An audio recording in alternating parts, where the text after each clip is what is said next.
Hello there, it's Cassie. Welcome back to my YouTube channel. Today I have card number 5 in my 2018 Halloween series, and it's probably going to be my last for this year because as I am doing this voiceover, my husband is currently just about to land at the airport, so I need to get headed over there. He's been gone for about 6 weeks, so I'm going to be spending some time with him. So let's go ahead and get started on this Halloween card. This stamp set is called Autumn Fairies, and it's by Poppy Stamps, and I used it not too long ago in a fall card for my Encouraging Card series, but it was just too cute. I had to pull it out and ink it back up again. So I have some Express It cardstock in my Mini Misty, and I'm inking up the acorn with some Memento Tuxedo Black ink. And I am just sticking down some masking paper because I plan to do a lot of masking. I want this to be, for the most part, a one-layer card. So by the magic of editing, I have trimmed out that mask, and I'm going to stick that over the top of the acorn to protect that from the different things that I'm going to be doing.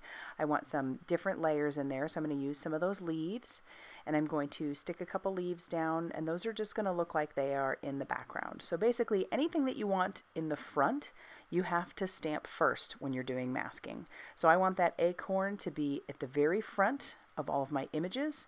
So I am stamping that first, and then these leaves will be next. And then I'm going to do the same thing. I'm going to get a mask ready for each of those. And then I will trim each of those out, and I will stick those over the top of each of the leaves. And then I'm actually going to end up stamping a couple of more leaves.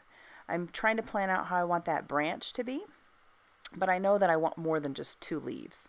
So I'm going to put those leaves, the same types of leaves down just one more time, and then I'll ink those up again with that Memento Tuxedo Black ink, because I do plan to do some Copic coloring, and both the Express It and the Memento Tuxedo Black ink are good for Copic coloring. And then I will do masks for those. So this did take some time, obviously, to cut out all of those different masks and put those over the top, but in the end I feel like the card was worth it. And then I will stamp out that branch. And I'm also going to make a mask for the branch as well. So I'll just move my paper over just a little bit because I do want that hanging over the side. Ink it up, stamp it down, and then also do a mask. And I'm grabbing my Mono Sand Eraser because I did get a little bit of smudging on the side there. So now I'm going to go ahead and get started doing some ink blending, and I'm going to use the Distress Oxide inks. Now, I had never done any ink blending on this Express It cardstock before, and I will say it's not my favorite for blending, but I did want to do the Copic coloring, so I thought, well, I'm just going to go with it. And so I have started off with some fossilized amber in that Distress Oxide, and I'm just using my mini ink blending tool, and I am going to ink that all around. I want it to look like the acorn is kind of glowing, because you know, when we were kids, or even now, when we're out trick-or-treating, we go to the houses with the lights on, and so I wanted to make sure that this acorn looked like it had little lights on. And so now I've moved on to some spiced marmalade. I am trying to blend that in, and like I said, it didn't blend as smoothly as it does like on Bristol cardstock, but I was able to make it work. It was one of those things where I thought, I'm just going to keep on going. We are going to make this work. Since I did all of that stamping, this baby's going to work. So I'm going to grab some Blueprint Sketch now in the Distress Oxide inks as well. And I felt like this was starting to look a little bit like a hot mess, honestly. But like I said, I thought, I'm just going to trudge on. We're going to make this work, because I just spent 30 minutes stamping and masking and trimming out masks, and so I was going to make this work. So, but like with any ink blending, you do need to keep moving. So you keep moving, and then I'll go back to my Spiced Marmalade. I just love the name of that one, Spiced Marmalade. And then I will keep blending that out back into the blue. And typically blues and oranges you wouldn't really want to blend together because it just makes brown, but I do like the variation in the color.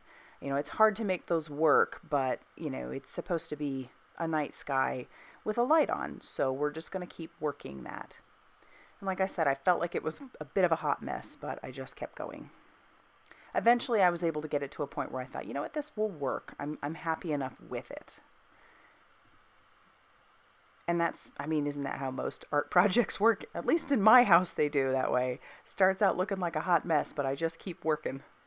And then I felt like I was going to come out with the black soot, and I did start with that, and then I was like, oh, wait a second, I want to actually trim this out. So I stopped because I knew that would all be for naught. So I grabbed my Favorite Things Blueprint sketch number 24, and I just grabbed, well, first I splashed some water on it. And because this is not like a water-based paper, or paper that's water-friendly necessarily, I didn't keep the water spots on there for too long. And now I'm going to start peeling away those masks. And this is where the magic happens, in my opinion. Like, I almost felt like I almost didn't need to Copic color because I thought this was really kind of pretty. But I did want to make a whole scene, so I went ahead and peeled all those masks back to get ready to do some Copic coloring. And I wanted to save some of those masks, but I did discover that when you are putting water droplets over the top of masks, that they don't go well together. So I ended up ruining a couple of them. I ruined a couple of the leaves, and I did ruin this acorn. But that's okay. With as much ink blending as I did over the top of it, it probably wouldn't be a great mask again anyway. So now I have grabbed that My Favorite Things Blueprints number 24 die, and it has a stitch on the outside of it. So I ran that through my Big Shot and made it a little bit smaller, and so now I've grabbed that Black Soot Distress Oxide, and I'm just gonna ink blend that all around the outside of my panel. And then I'll go back in with the Blueprint sketch and just blend that back out a little bit, and even use the Spiced Marmalade. And voila, we're ready to go. So I also needed to stamp out my images, or the two little fairies in the set, because they're going to be doing some trick-or-treating. So I have a scrap of that Express It cardstock, stamping that out with that Memento Tuxedo black ink, and now I'm putting little things in their hands. So I've got the pumpkin, and I have the wand, and then I'm going to stamp those a couple times to make sure that those are good and crisp.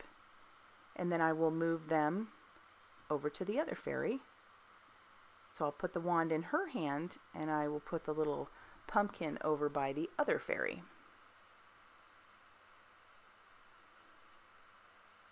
And then we'll stamp those down. And we'll get ready to do our Copic coloring.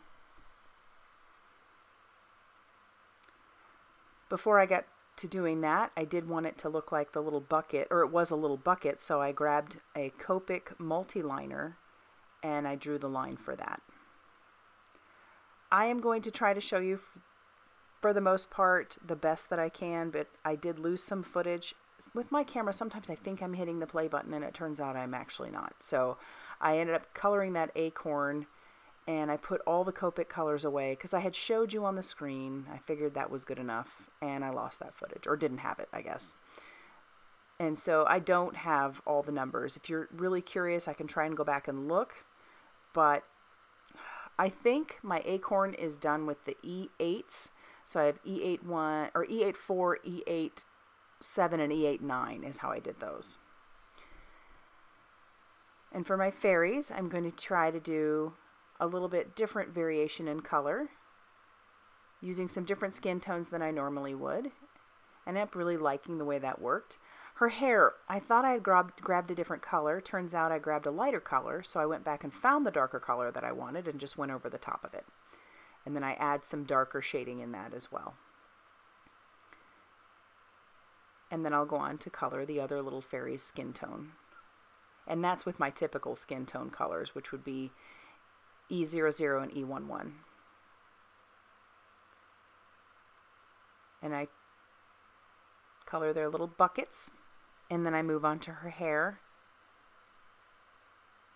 Very light. And I didn't do any shading on their outfits. I just stuck with one color because there's so much going on in the background that it's okay. Every once in a while you can avoid some of the shadowing. So I've grabbed a Nouveau shimmer pen, and I went over all of that because, well, they are fairies.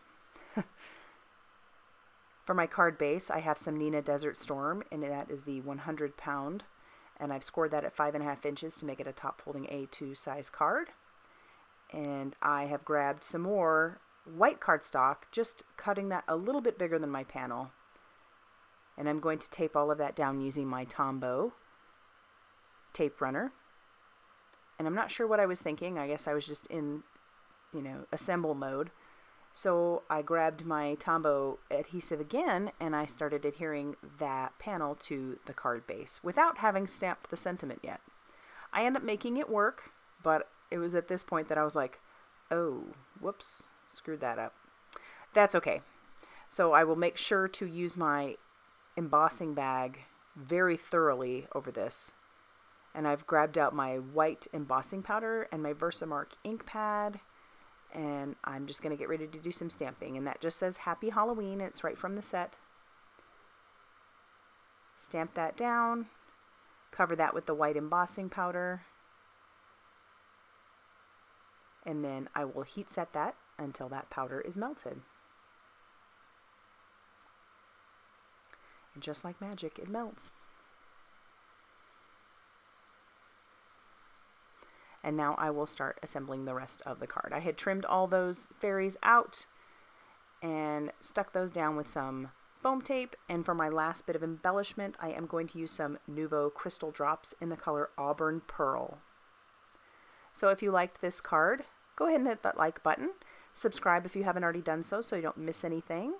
And I really do appreciate you stopping by. Thanks, guys.